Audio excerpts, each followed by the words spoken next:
At siyempre, last but not least, ito, welcome po natin si Jojo! Baka mapasok sa ilong mo yan.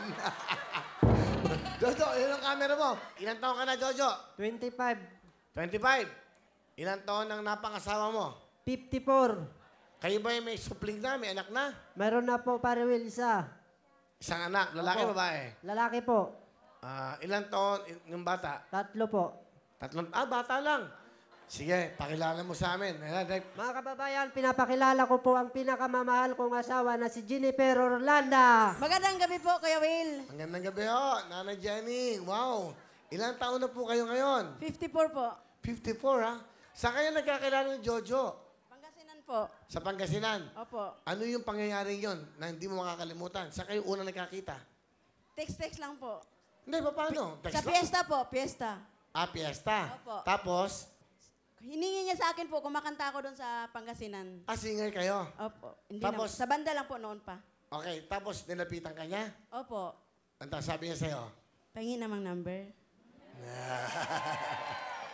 Kayo po ba during that time, yung pagkakataon na yun, dalaga ba kayo? Hindi na po. May asawa na kayo Opo. dati? Ilan taon ng... Byuda na po ako. Byuda. Opo. Ilan ang anak nyo? Isa lang po. Isa lang. Bakit umibigay sa isang bata? Ang sabi ng anak ko, Mami, matanda ka na.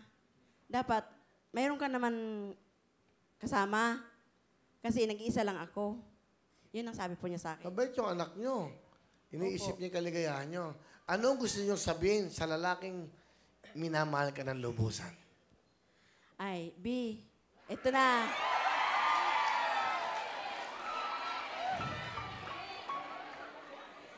Ngayon, nalaman na lang ang buong mundo na tayo na talaga. Wala nang iwanan. Sana habang buhay, huwag mo akong iwan.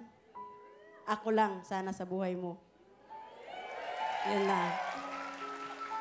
Mahal na mahal kita. I love you.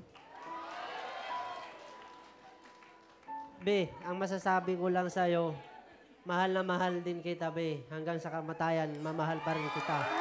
I love you, Be. Salamat. Love you din. Kayo po ba 54 na kayo? Opo. Di hinihingal kayo lagi? Hindi. Ha? Hindi sa naman po. trabaho. Sa puso po. Sa puso. Oo nga, ingat kayo ha. Baka medyo alam niyo na. Siya po ang sumusuko, hindi ako.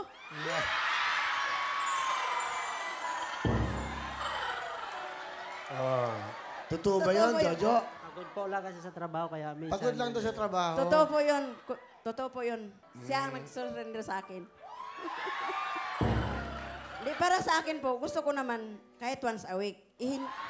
Hindi po siya 2 months, 3 months, bago ka dalawin. Siyempre, parang ano ba, parang nakapag-isip ka na baka may babae siya.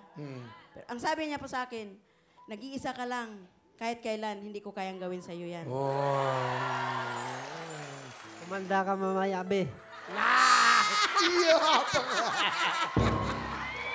Really now, Yes!